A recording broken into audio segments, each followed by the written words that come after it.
Je vous remercie, Monsieur le Président. Monsieur le Président, chaque fois, ma délégation se trouve surprise par le droit de réponse de la délégation sœur de l'Algérie.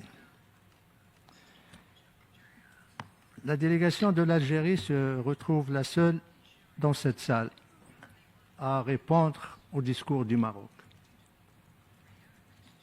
Et chaque fois, avant d'entrer dans la salle, je formule le vœu que nos frères algériens vont respecter notre position, respecter notre discours, respecter le droit à la liberté d'expression, notre position, et s'abstenir, ne serait-ce qu'une fois dans l'histoire de la 4e commission, ou bien de l'Assemblée générale.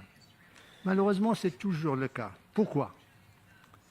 Parce que tout simplement, si ce conflit perdure depuis 50 ans, comme l'a dit mon frère, le représentant de l'Algérie, c'est parce qu'il y a un pays qui a dépensé jusqu'à maintenant, de l'aveu même de son Excellence le Président algérien, 50 milliards de dollars pour financer un groupe armé qui a des liens avec la nébuleuse terroriste.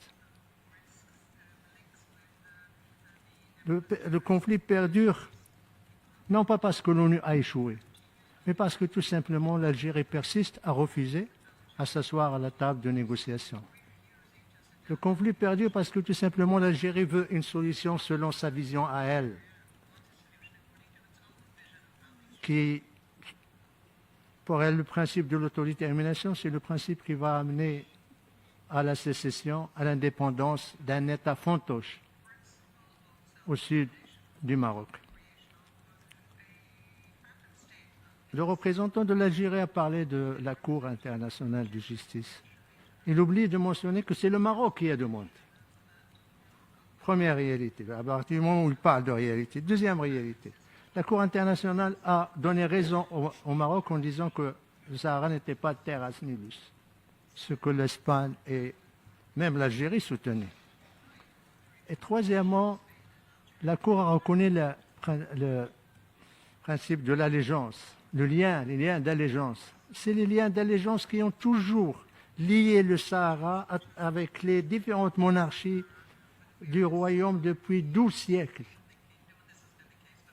C'est ce principe de l'allégeance à la monarchie qui a fait la force des monarchies du royaume et surtout qui a fait que le Maroc a occupé la scène diplomatique avant la naissance de l'Algérie, des siècles, des années-lumière avant la naissance de l'Algérie en 62, pour avoir des ambassades dans les cours européennes au XVIIe. Où était l'Algérie?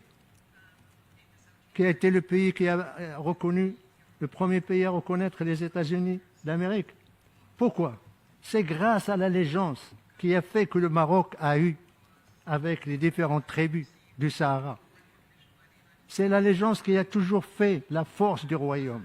Et c'est l'allégeance qui fait toujours maintenant la force de ce royaume aujourd'hui. Et le fera demain pour un peuple uni autour de son roi, de sa monarchie, dans la défense de la marocanité du Sahara.